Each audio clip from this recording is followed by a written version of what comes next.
હાથે પગે ખાલી ચડવી, પગના તળિયામાં બળતરા, તળિયા જાડા લાગવા, કંઈક ચોંટ્યું છે એવું લાગવું, આ બધી જુદી જુદી તકલીફોથી અનેક લોકો પીડાય છે. મેડિકલી એને કહેવાય ન્યુરોપેથી.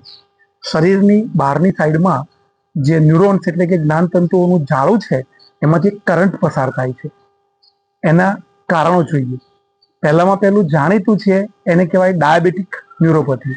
ડાયાબિટીસ થયા પછી શરીરમાં તકલીફો વધે અને આ પગના તળિયામાં બળતરા, તળિયા જાડા લાગવા, હાથમાં પણ આવી તકલીફ થઈ શકે છે. બીજા નંબર પર છે એજ રિલેટેડ ન્યુરોપેથી. જે લોકોની ઉંમર થઈ છે, શરીરમાં ડિજનરેટિવ પ્રોસેસ એટલે કે ઘસારો થાય છે, એવા લોકોને પણ આ તકલીફ થાય છે.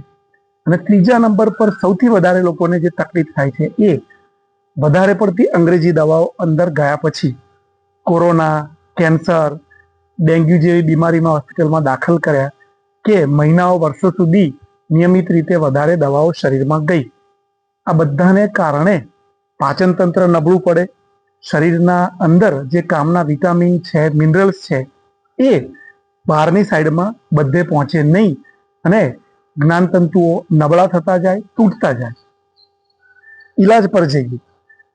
પહેલો ઈલાજ છે પગના તળિયામાં ઘસવાની વાત.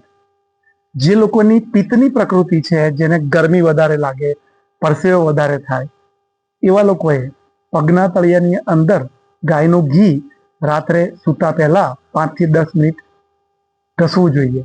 આ સારામાં સારો પહેલો ઈલાજ. હવે જે લોકોની કફની તાસીર છે એવા લોકો સરસવનું તેલ સરસ પગના તળિયામાં ઘસે તો એનાથી એમની ન્યુરોપેથીમાં ફાયદો થઈ શકે છે.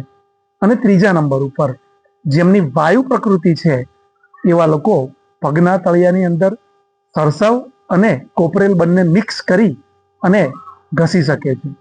આ પહેલો ઈલાજ. હવે બીજા નંબર પર અગાઉ પણ મેં બતાવેલું છે એબ્ડોમિનલ બ્રીધિંગ. પેટ પર હાથ રાખી અને શ્વાસ લઈએ એટલે પેટ બહાર આવે, શ્વાસ લઈએ એટલે અંદર જાય. હું બતાવી જ દઉં છું. નાકથી શ્વાસ લેવાનો,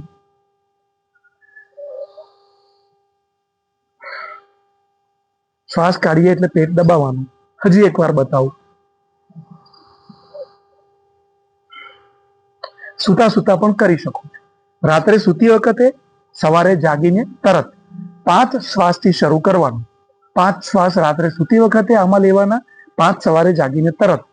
બે દિવસે એક શ્વાસ વધારીને આને 25 સુધી લઈ જજો. અને ત્રીજા નંબરનો ઈલાજ તડકો.